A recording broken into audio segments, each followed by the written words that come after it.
La presidenta Dina Boluarte, ya todos lo sabemos, en una audiencia judicial que fue manejada con muchísima reserva, por cierto, señaló que no permitirá que se revelen detalles de su historial clínico, su historial médico, en esta operación que no sabemos si fue por salud o por fines estéticos. Esa es la gran duda que tenemos los peruanos. Vamos a analizar este escenario aquí en Prueba de Fuego. Soy Jorge Rodríguez, me acompaña el doctor Benji Espinosa, abogado penalista. Bienvenido a RPP, doctor. Jorge, ¿cómo estás? Un placer. ¿Cómo observa la posición de la presidenta Dina Boluarte? Conversábamos con el defensor del pueblo, el doctor José Gutiérrez. Él señala que es una posición que a él le parece correcta y que a la presidenta solo la deben investigar a partir del 2026, cuando deje el cargo. ¿Qué opina usted? Bueno, yo he mantenido una posición y conmigo no cambia quien esté en el banco de Pizarro, en el sillón de Pizarro.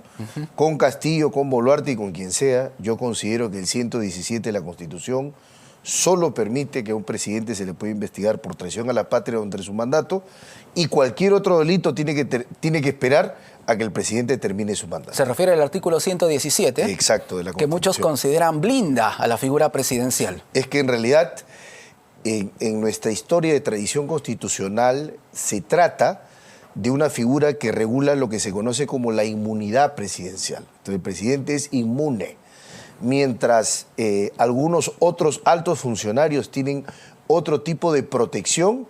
El único que tiene inmunidad es el presidente, porque nuestro sistema es un sistema presidencialista. Sin embargo, doctor Espinosa, aquí estamos hablando de hechos que pueden ser bastante graves: omisión de funciones, abandono de cargo, decretos supremos que podrían, lo estoy poniendo en condicional porque estamos hablando de una hipótesis de la Fiscalía, que podrían haber sido firmados por terceras personas y no por la mandataria. ¿No cree que eso es algo bastante grave? Sí, me parece grave y vamos al segundo plano. Ajá.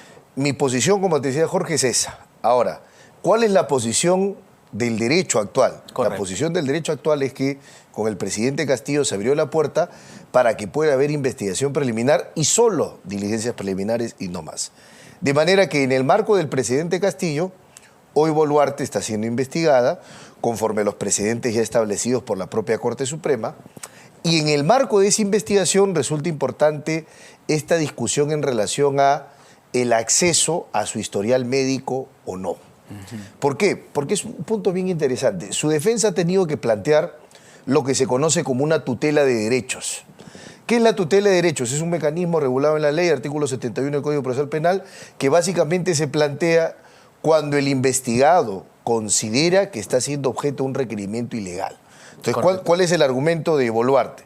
El argumento es la Constitución y el Código Procesal Penal reconocen secreto profesional como deber de reserva del médico que le interviene, que sería el señor Cavani. El doctor Cavani, claro. Cavani es acreedor de una obligación en donde la titular del secreto es Dina Boluarte.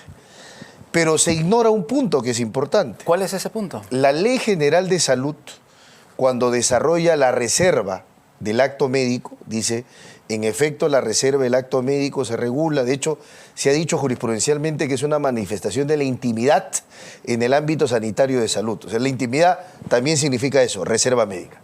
Pero que tiene como una de sus excepciones no solo el consentimiento, o sea, que Dina Boluarte diga, dale la información. Claro. Sino hay otra excepción en la Ley General de Salud, y es la excepción contenida en el artículo 28, que es mandato o autorización judicial. Entonces, esto dejaría una puerta abierta o tal vez una ventana abierta para que de una u otra manera se pueda obligar al doctor Cavani, ¿correcto?, a que revele esa información que no quiere ser revelada por la presidenta. Exacto. Ahora está en manos del juez Checkley, como juez de investigación preparatoria, decidir si conforme a la ley puede establecerse esa excepción, y él sí está autorizado, porque claro, la ley le encarga a él esa facultad, dice: usted como juez sí puede mandar a que se pueda conocer el acto médico y toda la información. Entonces no se trata, ojo, de un derecho absoluto. No es que finalmente la intimidad es sacrosanta y nunca se puede revelar nada del acto médico. No, se puede si es que el juez Checkley así lo decide. Entonces, en este momento todo depende de una decisión del juez Juan Carlos Checkley. Exacto. Todo depende de la decisión que él tome a partir de una ponderación que haga de las circunstancias en las que estamos de acuerdo, Jorge, son circunstancias de gravedad. No solo es el tema de abandono de cargo, no solo es omisión de funciones, sino yo sumaría ahí el delito de falsedad genérica también. ¿Por qué falsedad genérica? Porque cuando tú sostienes distintas versiones, cuando tienes declaraciones sinuosas, esas declaraciones, si causan perjuicio a alguien, pueden constituir un delito de falsedad genérica, que es un delito contra la fe pública. Entonces, hablando de varios delitos, hablando de un concurso de delitos, yo creo que puede sopesar eso para que el juez Checkley, que es, ojo, el mismo juez que dice que solo se puede investigar a un presidente en diligencias preliminares, podría hacer esa ponderación y entonces rechazar el pedido de la defensa. Eso que usted dice es muy importante, doctor Espinosa, porque efectivamente hemos escuchado a la presidenta Dina Boluarte, a quien vemos en pantalla, dándonos muchas versiones, ¿no? Incluso en sus mensajes a la Nación, hay que recordar cuando le pidió a la fiscal de la Nación que le investigue, dijo que ella misma estaba dispuesta a revelar su historial médico, sin embargo, días después cambió de parecer, cambió de opinión. Exacto, entonces, ahí, ¿cuál es la conclusión? La conclusión es que la presidenta probablemente da declaraciones apresuradas para salir del paso, pero no coordina con su defensa. Porque seguramente si coordinara, antes de declarar, que no creo que lo haga, tiene un buen abogado, creo que podría aconsejarle, no tienes que decir esta cosa, o mejor esto resérvalo, ¿no? Porque ella dice, no, estoy abierta a que me investigue, estoy abierta a dar toda la información. Y después un recurso para que eso no pase. Entonces, la población, que tiene muy poca confianza en la presidenta, con este tipo de actos se va diezmando y amenguando poco a poco, además, su legitimación y representatividad. Definitivamente. La presidenta Dina Boluarte tiene que responder ya sobre varios temas, ¿no? Recordemos el caso Cofre, ahora el caso de las cirugías. Claro, hay un problema de comunicación también que parte desde el mismo Ejecutivo, desde el mismo gobierno. Usted mencionó a su abogado, el doctor Juan Carlos Portugal. Sin ánimo de entrar en contradicciones legales, ¿le parece adecuada la estrategia del silencio que está ejerciendo la presidenta Dina Boluarte cuando ha tenido la oportunidad de asistir al Ministerio Público? Sí, a mí me parece que es una forma de defenderse. Yo soy de los que están absolutamente convencidos que del silencio no se puede deducir ni una incriminación ni tampoco una falta de conducta procesal. Porque cuando ya estás investigado, el Estado te persigue, tú tienes la facultad de cerrar la boca. Entonces, ha dicho, por ejemplo, la Corte Constitucional Colombiana en una sentencia muy importante, ha dicho, a veces callar es la mejor forma de defenderse. Y para Boluarte a veces puede ser eso. O sea, legalmente, claro, en términos legales es correcto. El problema está en el punto de vista político.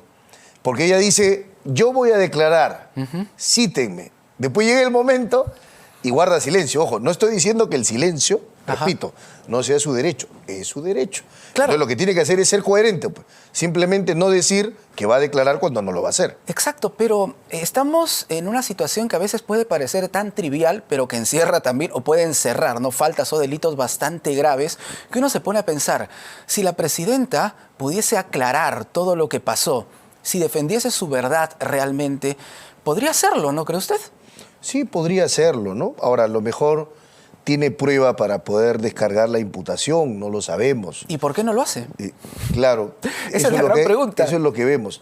Yo creo que no lo hace por el momento porque tiene confianza que en el Congreso, por más que la Fiscalía investigue, los casos se van a archivar. Entonces yo creo que esa confianza le genera a que probablemente no rebata o no refute las imputaciones. Es mi percepción, es lo que creo. Legalmente, doctor Espinosa, ¿el Congreso puede todavía vacar a la presidenta Dina Boluarte? Sí, claro.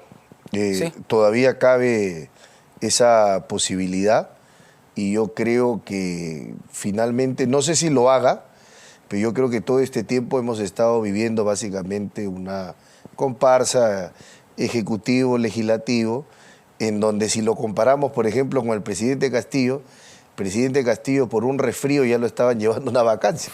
En cambio, a la presidenta Boluarte con mucho más ni siquiera se admiten los pedidos de vacancia. Por lo menos deberían admitirse para discutirse. Y pero ni eso pasa. Se lo pregunto porque en su momento Vladimir Cerrón, que ahora, bueno, lo han librado, ¿no?, ya de varios juicios, de varios procesos, dijo que la presidenta, entre comillas, no llegaba al 28 de julio del 2026, ¿no? Y como sabemos, y aunque nos duela, el señor Cerrón tiene muchísimo poder en el Congreso. Eso ya todos lo sabemos. Entonces, claro, allí uno podría pensar muchísimas cosas. ¿Hasta cuándo el Congreso puede aguantar una situación de estas, una suerte de cogobierno con el Ejecutivo, un Ejecutivo bastante desgastado?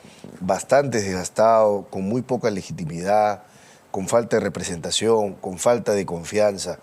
Cuando no hay confianza, cuando se pierde la confianza, cuando el ciudadano cree que el Estado no lo protege, cuando el ciudadano cree que está a mansalva de los delincuentes, que es lo que está pasando, sí, claro, a expensas de su seguridad, su vida, su integridad, su poco patrimonio a veces, entonces esa falta de confianza y representación en las autoridades es muy peligrosa, porque abre la puerta a alguna persona que pueda plantear medidas antidemocráticas o en contra de los derechos humanos, y como el fin justifica los medios, entonces la población va a ir para ahí.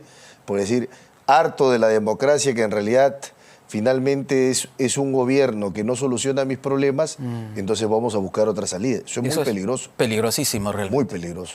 Entonces, para que quede claro y cerrado el tema de la presidenta Dina Boluarte, el juez Juan Carlos Checli sí está en la facultad, correcto, ponderando obviamente lo que tenga que hacer, y eso lo sabremos en los siguientes días, de obligar al doctor Cavani a que revele esa información, sí, la claro, que no quiere que sea revelada la presidenta Dina Boluarte. Legalmente el juez Checli está facultado para dar esa orden.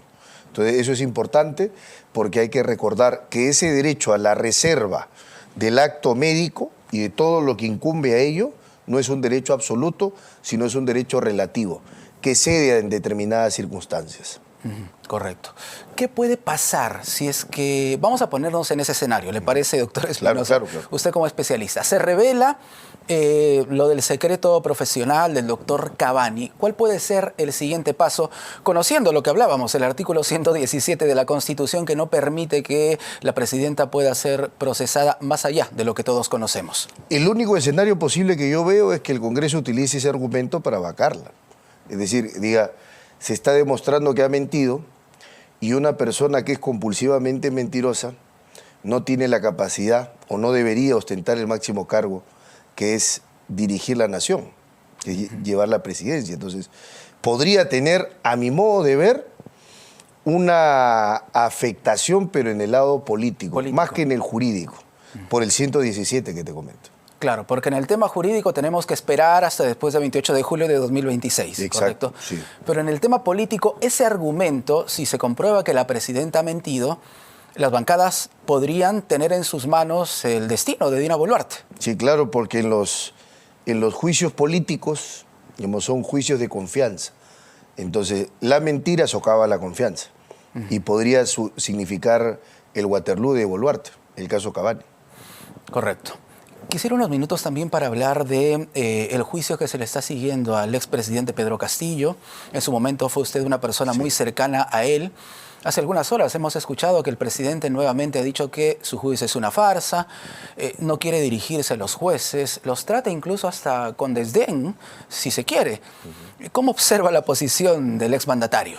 Lo primero que hay que decir es que ha habido un viraje en su estrategia. Ajá. Porque antes él planteaba la estrategia de la connivencia, es decir, acepto tus reglas, estoy pidiendo que me des libertad, nunca me la das, me has detenido preliminarmente, has certificado la detención preliminar, claro, me has dictado prisión preventiva. Si el juicio es una farsa, como dice él, ¿por qué presentó en su momento recursos legales? Porque, digamos, el juicio ya es otra etapa. Lo que yo creo es que ha habido un viraje, decía, una migración de la estrategia de connivencia a una estrategia de ruptura, en donde el presidente deja de aceptar las reglas, es confrontacional, su actitud así lo revela. ¿Por qué? Porque básicamente él pasa de ser acusado a acusador, está acusando a los jueces de que ya tienen una condena lista y que el juicio es simplemente una pantomima. O sea, es un conjunto de actos procesales, un conjunto de sanciones que están condenadas de antemano a condenarlo, ¿no? O sea, y eso es lo que él está planteando. Ojo, eso que parece para algunos forzado, trillado, propio de una persona desesperada, eso es un mecanismo de defensa en los procesos políticos. Tú recordarás, no estoy diciendo que Castillo sea Fidel Castro, pero cuando Fidel Castro termina su defensa por el asalto del cuartel de Moncada, sí, claro, él termina diciendo, claro, no me importa que ustedes me condenen porque la historia me absolverá. Entonces, el presidente Castillo está haciendo un alegato para la historia, pero además para los organismos internacionales que van a ver sus denuncias. Pero este no es un juicio político, doctor Espinosa. Claro, es un juicio jurídico. Estamos hablando de un proceso judicial. Sí, pero en donde se juzga un actor político que tiene muchas personas que se ven representadas hoy en él. Muchísimas personas. O sea, si comparas la aprobación de Boluarte con Castillo, es abismal la diferencia. ¿Cuánta gente quiere a Castillo y desaprueba a Boluarte? Además porque la ven como una felona, como una traidora. Entonces, yo creo que ese mensaje es primero, para los conciudadanos que creen en él. Segundo, porque está sentando las bases para una denuncia ante las cortes internacionales, en donde van a fiscalizar. Por ejemplo, Castillo tiene un buen argumento, que es, ¿por qué la jueza Carvajal, que ha resuelto más de 20 incidentes en contra de Castillo, está en el juicio? Cuando hay muchos jueces que podrían reemplazarlas perfectamente. O sea, para salvar la integridad del juicio y el reclamo de falta de imparcialidad, podría ella haberse apartado. Podemos entender entonces que Castillo Terrones está buscando con este discurso tener algún tipo de impacto en organismos internacionales. Así es, en organismos internacionales de derechos humanos, como por ejemplo tenemos la Comisión Interamericana, la Corte Interamericana de Derechos Humanos en el sistema regional interamericano. Pero si vamos al sistema universal, tenemos al Comité de Derechos Humanos de la ONU. Ellos tienen toda la facultad, ojo, de poder ordenar al Estado que declare nulos juicios y que dispongan la libertad de Castillo. Muy bien, estaremos atentos entonces. Muchísimas gracias, Jorge, doctor muchas gracias. Espinosa. El doctor Benji Espinosa, abogado penalista, con nosotros aquí en Prueba de Fuego. Volvemos con más.